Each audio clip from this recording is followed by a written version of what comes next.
Hello and welcome to Pursuit's Fall 2024 product release event. Public sector leaders face an incredible challenge. They're tasked with being perfect stewards of taxpayer dollars while delivering vital services that hundreds of millions of Americans depend on for their daily lives, from clean water and safe streets to education and emergency services. When something goes wrong, they're asked to create safeguards, detailed procurement processes, comprehensive RFPs, specialized requirements, all designed to protect public resources. But these safeguards have an unintended consequence. They inadvertently create barriers for new innovators trying to serve the public sector. The result? One that incumbents often love: less competition for public sector contracts. And we all know what happens next. Prices go up, quality goes down, and communities suffer. Children learn in outdated classrooms, first responders work with obsolete equipment, cities fall behind on critical infrastructure. All because the best solutions can't break through. That's why we built Pursuit, because we believe the best contractor should win, not just the most entrenched one. When public sector leaders have access to the full spectrum of solutions, from established providers to innovative newcomers, everyone wins. Citizens get better services, agencies get better value, and public servants get the modern tools they need to fulfill their mission.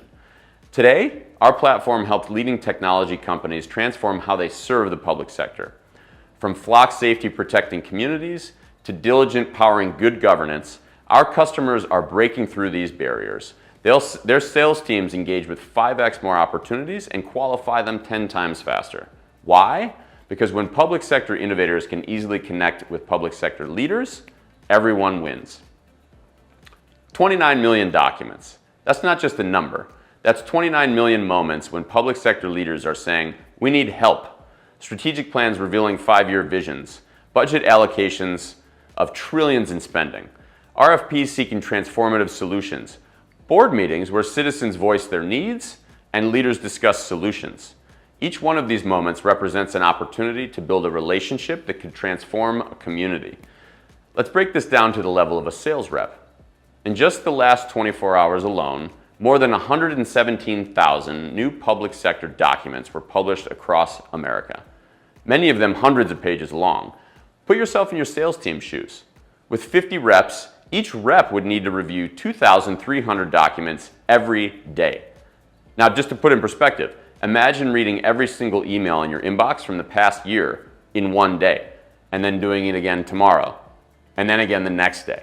That's what we're asking our sales teams to do. If you're leading sales teams targeting state and local governments, education, or special districts, ask yourself, how many of these transformative opportunities did we miss? I've spent the last year talking to leaders just like you, CEOs who just committed to their board that their public sector revenue will be a growth engine, but the pipeline isn't there yet to back it up. CROs staring at the pipeline reports knowing that there must be more opportunities out there. VPs of sales watching their best reps drown in research rather than build relationships. BDR leaders seeing their teams waste hours hunting for contact data when they should be on the phones.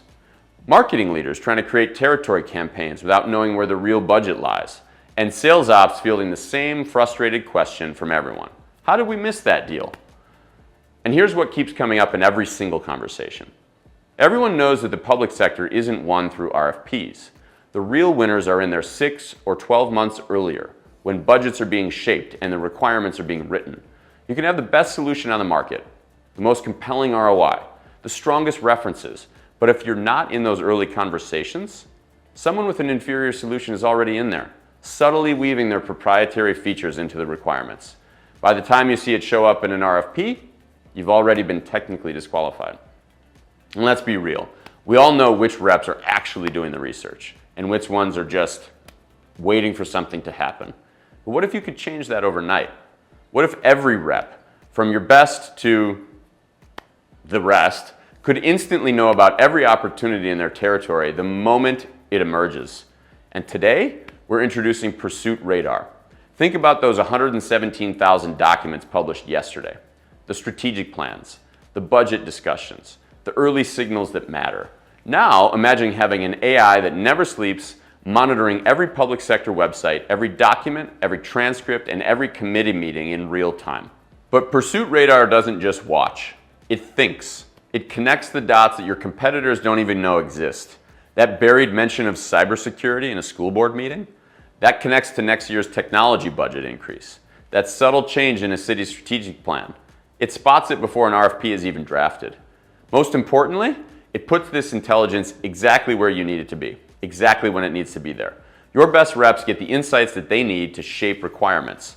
Your emerging reps get the guidance they need to engage early. And everyone else, they finally know exactly where to focus. Let me show you what this looks like in action.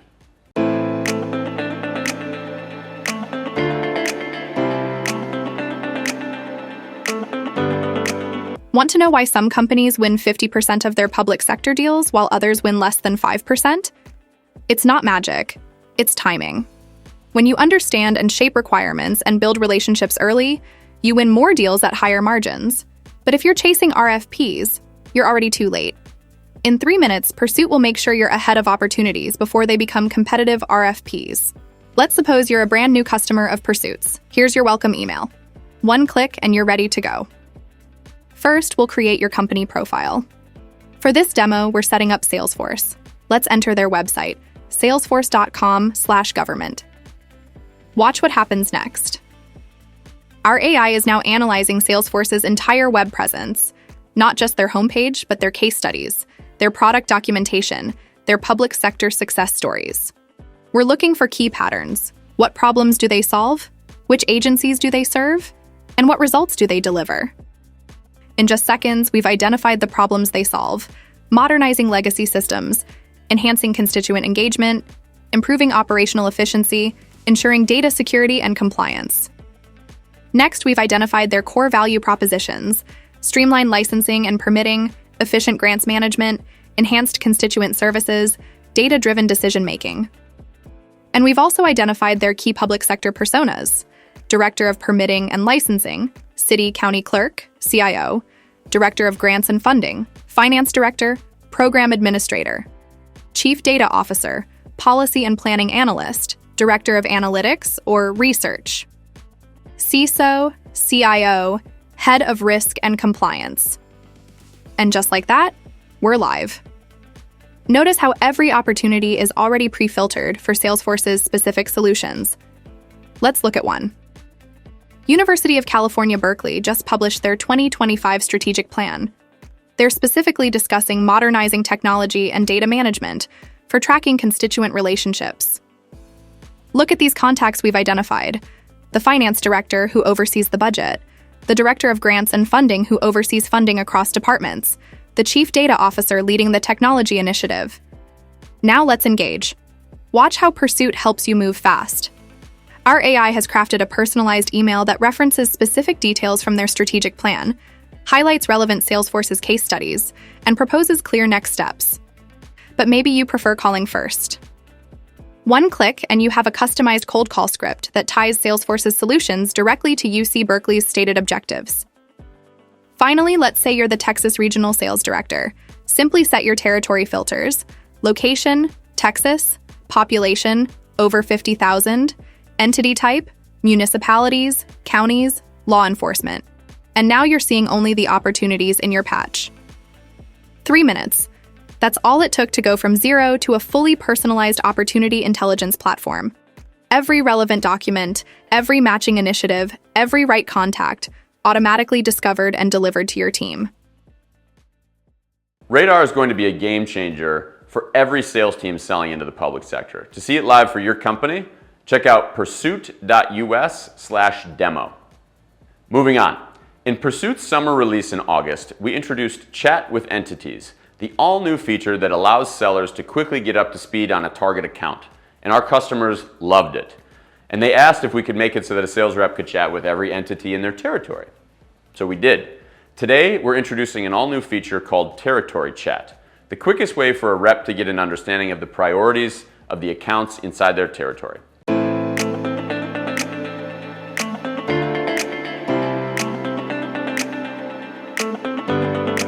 Think about how your teams research today.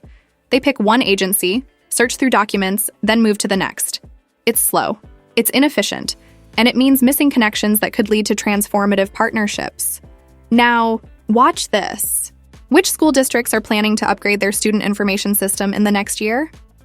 One question. Every relevant document. Every matching initiative. Instantly. Empower your team with our new territory-wide chat. Territory Chat transforms how your reps understand their patch. But understanding is just the beginning. We wanted to answer an even bigger question. Which opportunities should they pursue in the first place?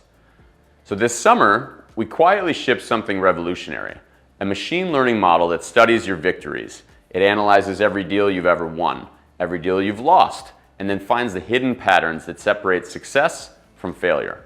The results were staggering. We discovered that the top 25% of accounts, the ones that most closely match your existing wins, drive 80% of new bookings. Think about that. Your best opportunities aren't random. They follow a pattern, and now we can show you that pattern. But patterns change, markets evolve, your company grows stronger. And that's why today we're announcing real-time propensity scoring. Every time you close a deal, win or lose, our model instantly updates. So if you land a major deal in Austin, the model immediately reassesses every similar city nearby in Texas. Break into a new type of agency, the model finds every matching agency nationwide. This isn't just lead scoring, it's continuous intelligence about where you're most likely to win, and you get smarter with every deal you close.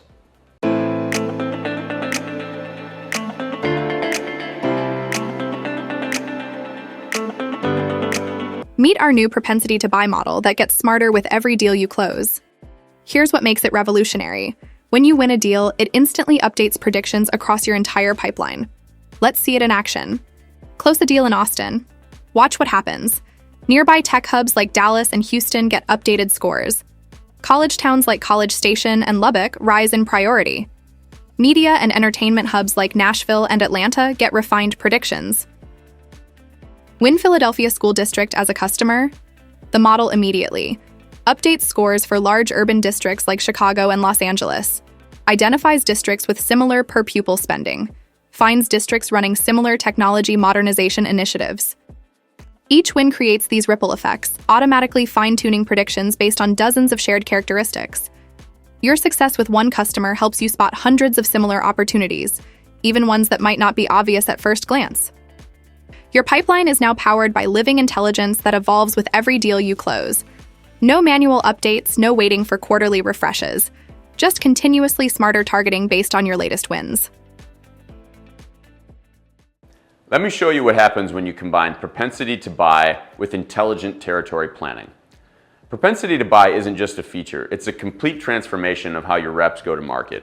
Your A accounts get 80% of the focus, B accounts get 20%. Marketing can nurture the C's and D's until they're ready. But having great intelligence is only half the battle. Your teams need to act on it, fast. And that's why we've reimagined how you interact with Pursuit. Today, we're introducing 3 game-changing improvements to your daily workflow. First, territory filtering evolved, including the most requested feature ever, phone number must exist.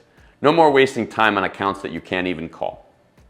Second, a completely redesigned navigation that puts everything one click away, because when you spot an opportunity, every second counts. And third, email verification that's now 3 times more accurate, because there's nothing more frustrating than crafting the perfect message only to have it bounce.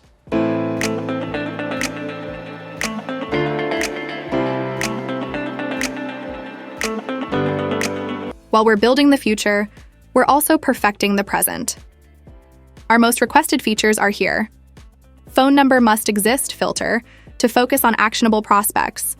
Direct extensions, not just main lines. New proximity search to find prospects within any radius. And phone numbers verified weekly. But accurate contact data is just the beginning. Our spring 2024 release introduced advanced email pattern recognition. AI analyzes public entity-wide email structures. Predictive algorithms generate high-probability combinations. Web intelligence engine scans millions of public sources. And when we find a match between our prediction and real-world usage, we mark it as validated. And today, we're taking email validation even further. Every email we find now runs through a comprehensive verification process, powered by some email validation partners. Syntax verification. Is it properly formatted? Domain validation. Is the mail server active? Mailbox check. Does this inbox exist? Spam trap detection, is it safe to contact? And finally, recent activity check, is it still in use? By cross-referencing results across multiple partners, we achieve 3 times more accurate than our previous version. Invalid emails caught before they bounce, reduced hard bounces dramatically, and sender reputation kept pristine. We've also reimagined how teams work in Pursuit. You can add new users in seconds and set permissions with a click. Get your whole team collaborating instantly today. And finally, usage analytics and sync intelligence. You can now track exports and CRM syncs in real time, spot sync issues instantly with visual alerts, and monitor your team's engagement across platforms. Small changes, big impact, because every minute saved is another deal in motion. Speed, efficiency, intelligence. These platform improvements deliver all 3. But in the public sector, there's a 4th requirement that is just as critical: security. And that's why today we're announcing 3 major security milestones. First, we're proud to introduce enterprise-grade authentication through Okta. For our enterprise customers, this means single sign-on access across your organization, multi-factor authentication, automated user provisioning, and centralized identity management. Second, we've completed comprehensive penetration testing with a leading security firm. Every vulnerability, no matter how small, has been addressed. The result, a platform that's more secure than ever. Moving forward, we plan to conduct these tests on a regular basis. And finally, I'm excited to announce that Pursuit has achieved SOC 2 certification. This independent validation confirms what our enterprise customers already know. Your data isn't just powerful, it's protected. Authentication, testing, certification. Done right, done early, done completely. Now let's take a look at how all of this comes together.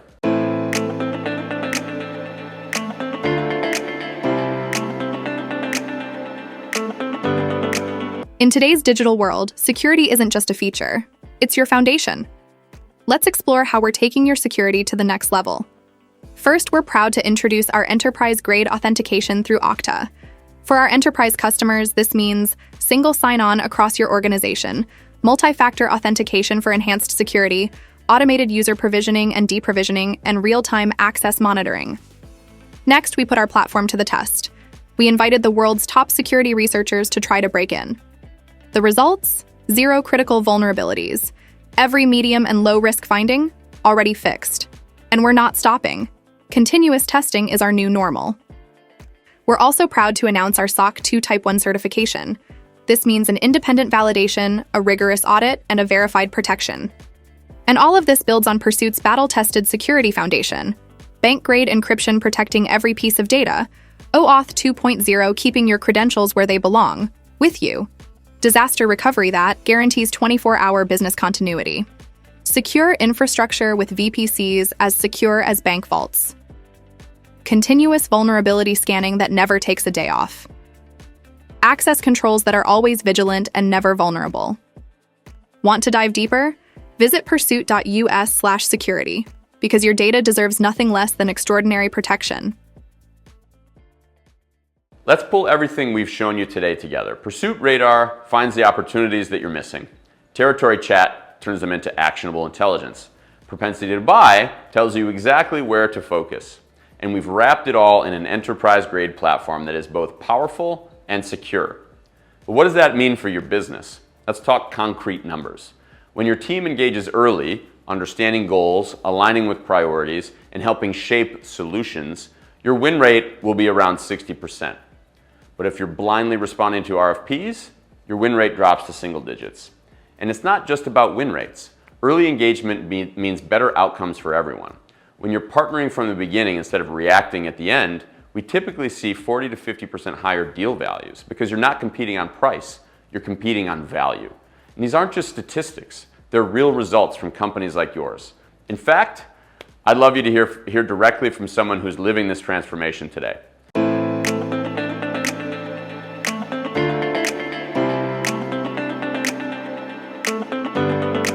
Please join me in welcoming Sam Warnecke from Passport. What I love about Passport is how they've transformed something as fundamental as parking into an engine for city prosperity. Their platform doesn't just make parking easier for citizens, it helps cities maximize revenue, reduces congestion, and drives GDP growth by increasing business district turnover. And that GDP growth creates a powerful multiplier effect. More business activity means more tax revenue on top of the direct parking revenue increases. So when a city partners with Passport, everyone wins. The city, its citizens, and its businesses. Sam, welcome. Thanks, Mike. Appreciate you guys having me today. Totally. Glad you're here. So for those who might not be as familiar with Passport, can you give us the background and the origin story and what makes you guys unique from other parking companies? Yeah, absolutely. Passport is nearly 15 years old now. Over the years, Passport has evolved from a parking payments application to really a comprehensive software platform that helps municipalities and cities of all sizes streamline their parking rights and compliance operations within one centralized system. So really integrating everything from multiple payment options to different compliance tools, as well as data and analytics, which we've continued to invest in the last few years. Today, Passport has over 800 clients, primarily in North America, supporting 5,000 locations. And at peak times, we're actually processing over 850 transactions per second. And one of those transactions was me this morning as I paid for parking on my way in to film this thing in Ann Arbor. So you make it super easy. That's right. Ann Arbor's been a great partner for us for a long time. That's awesome. So before we talk about where you're headed, I'd love to hear, from your role running sales there at Passport, talk to us about your go-to-market. What's been so successful thus far, and what do you think have been the keys to your success? Yeah. In GovTech, obviously the go-to-market is very nuanced. Of our 800 client partners, over 700 of them are cities and municipalities, which is our primary market. So our sales cycles are very long. They can be very arduous. So really the number one key to our success over the years, in my 7 years at Passport, has certainly been the people. And I feel very lucky to lead the sales team that I do. But really because of the length and complexity of our sales cycles, engaging the market directly as often as possible is critical, right? Our sales cycles can last to 12 to 18 months.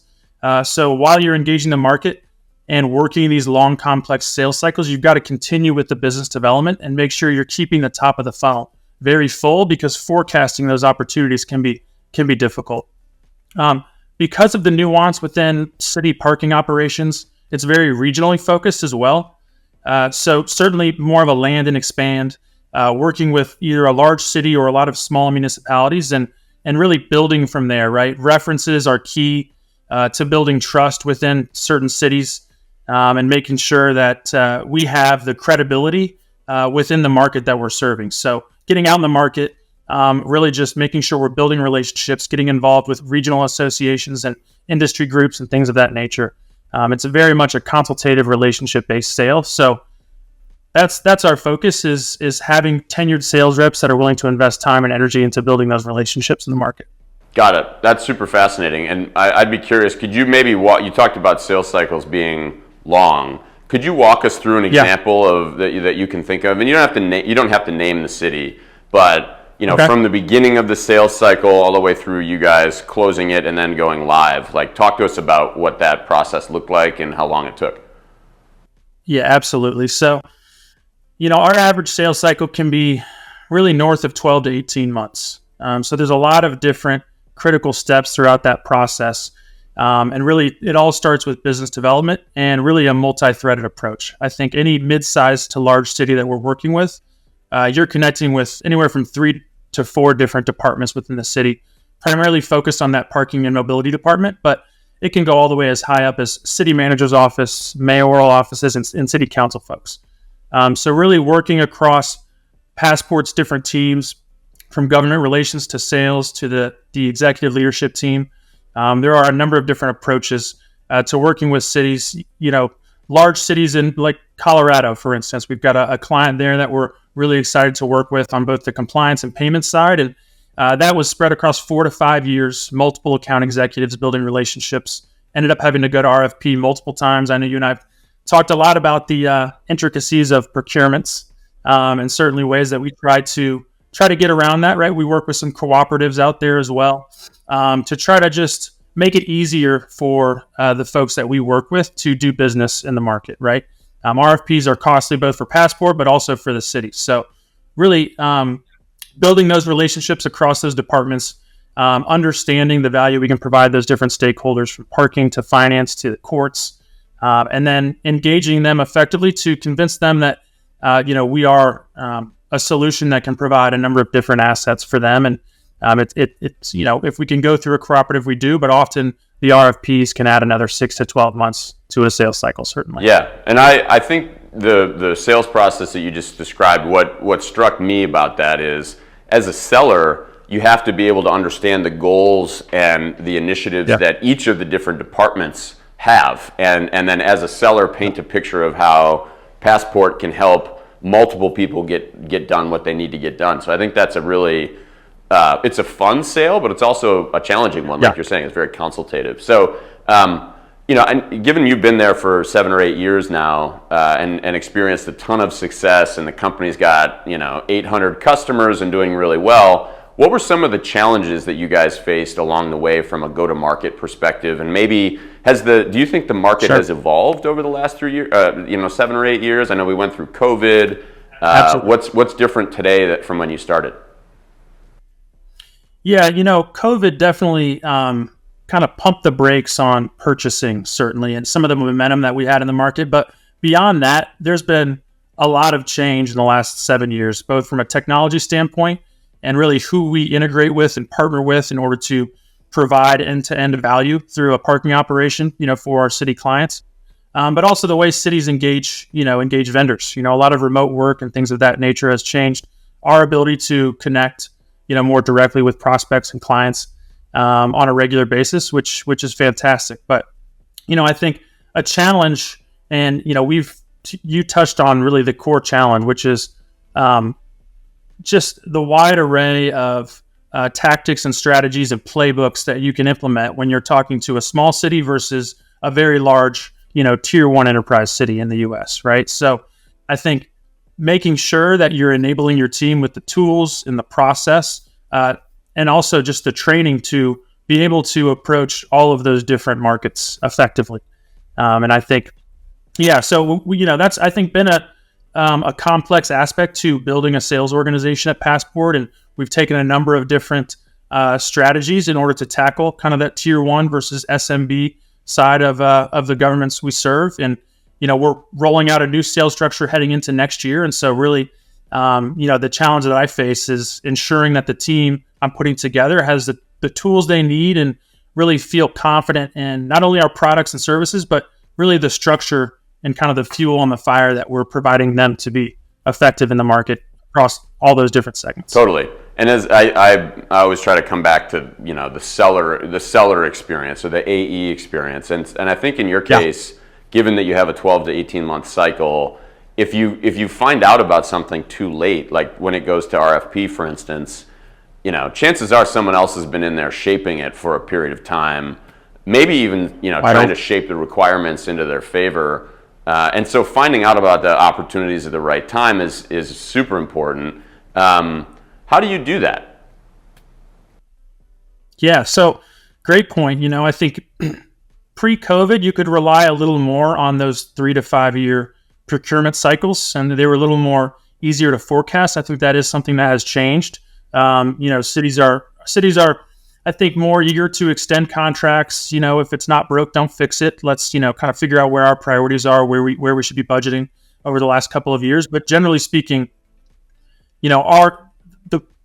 the focus for my team is certainly to get out in front of those procurement cycles by 2 years, right? I mean, I mentioned the sales cycle can be a year or 2 years, and all of that groundwork is done, knowing that there is a chance for them to go to market for new solutions within that timeline, right? So that's where the timing of our business development, I mean, it never stops, just like any business. You've always got to have time carved out daily, weekly, where you're making those calls, connecting on LinkedIn, you're scheduling time in the market. And really a lot of our preparation is a year or 2 years out from any type of procurement. We're doing a lot of discovery, really understanding the stakeholder landscape within a city and what they value and kind of where their pain points are. And obviously anything and everything that we can address from either a Passport solution or one of our many integration partners when it comes to, identifying even influencing or shaping the scope of those procurements. I think, Mike, you've served this space before. A lot of times they're copying and pasting an RFP from 3 to 5 years ago or 10 years ago, and so they're getting a lot of the same responses. It stifles innovation, and cities are certainly more open to discussing how to address that issue and really positively influence the scope that they incorporate into these RFPs. So our goal is just to consult cities on what's out there and why Passport can be very beneficial to their operation and being effective and driving compliance, driving revenues, certainly safety, and just making sure their curb is enforced and managed. Totally. And I think, as a seller, there's some of the ways that we've worked together and tried to enable you all to be more productive with the same, team size that you have, even though you are growing your team. I think of like figuring out which accounts to go after, right? I think one thing that we've done together is studied and we have a machine learning model that takes the win and loss data that you all have and kind of pattern matches on that. And it finds other cities that are similar to the ones you've already closed. So as a rep, you can kind of say, these ones they deserve more of my focus because, if you have to get in the weeds and read a bunch of documents, it helps to know which entities you should be targeting. And then secondly, to your point, since you are selling into multiple different departments, having the contact data for the parking department, for finance, for procurement, for city administration, those things are all helpful. What do you think, like just based on the partnership that you've had with Pursuit so far, how would you describe, like the benefits that you've seen so far? And we'll talk about some of the stuff we're going to do next, but how would you describe the benefits so far? Yeah, the benefits have been incredible, honestly. I think it's really streamlined a lot of the processes that we've done from a sales perspective. So an individual seller, their day-to-day is really they live in Salesforce, right? And I think we've leaned on Salesforce heavily. It's an amazing tool. If you're, certainly not taking care of it, the data can get messy quickly, right? Especially from a contact standpoint. So as we really took a step back and tried to approach building for 2025, we wanted to start from the ground up and make sure we had good, clean data to provide our sales team. And we weren't getting that fast enough from the manual kind of, data analyst daily task of doing the research on city websites, confirming emails, phone numbers, contacts, titles, all of that. So Pursuit, immediate response from my team was just the amount of good contact data that they found in the Pursuit platform and our ability to really just plug that right into our Salesforce and enable them to be calling the right people, right? They're not getting kickbacks in their emails. They know who to look up in LinkedIn. They're able to run these plays and really just have such an impact on that first critical step, which is understanding who you're calling, their role in the city, and that you're calling the right people. So that contact hygiene was a huge benefit right from the jump with Pursuit. For sure. That's great to hear. And you talked about the process that you had before. I know you've tried a couple of different other technology solutions, and I hear a lot of people out there in the industry doing kind of what I'll call the manual thing, right? Like they have people, whether it's their own team or a contract group, sometimes offshore, going in and manually doing this. What I'd love to hear is from your perspective, like how from a productivity point of view, do you feel like your team has gotten meaningful time back where they're not having to do that anymore? Because you always hear these stats like, sellers spend 20% of their time selling, and it's like, what are they doing the other 80% of the time? And it's stuff like this, it's going and cleaning up and checking manual data. What's your take on the productivity that your team has gotten back? We're working with my team and really just seeing it in the numbers and in our, daily and weekly discussions around their motions throughout the week. I think you're right? I think that 20% is probably pretty accurate for a standard sales team, especially with a big pipeline of opportunities that are very complex as far as how you engage those current opportunities and work them through the sales cycle. And we're probably, getting closer to 40%, right? I feel like we've doubled their productivity when it comes to actually engaging the market and selling and really opening doors in new accounts, right? That's their focus is, building relationships within new cities. And I think taking that contact data and really incorporating a lot of other steps in their process in a single tool, right? The discovery aspect, you're not just jumping on city websites and doing the research and confirming some information we have. You're able to do a lot of that within Pursuit. So you've got your contacts, you've got documentation, city council, meeting notes, parking studies, all of this information that they're leaning on anyway and doing the research. It's all in one place. And then, to boot, Pursuit is really enabling them with highlighting even just the page that relevant content is in within a parking study, right? Based on keywords, things of that nature. So the strength behind the Pursuit tool and kind of what you've all done over the last 6 months in our relationship to continue to build value within it. I mean, we're saving incremental time, I think, week over week as we learn the tool and continue to use it more. So it's been honestly invaluable for the sales team and just having them sell more. I think spending more time opening doors and new accounts, which for us, with our goals in 2025, I mean, that's the most critical aspect of their job right now. Totally, man. Well, I'm glad to hear it, and I think we barely scratched the surface. Today, of course, we're shipping the Pursuit Radar, which that's going to give you guys even more information about people who are talking about something in, like you said, a city council transcript or some other study that they put out. Yep. So super excited and grateful for our partnership, Sam. Thank you so much. Appreciate you joining us today. Thank you, Mike. The Pursuit team, I appreciate it. Thanks for having me.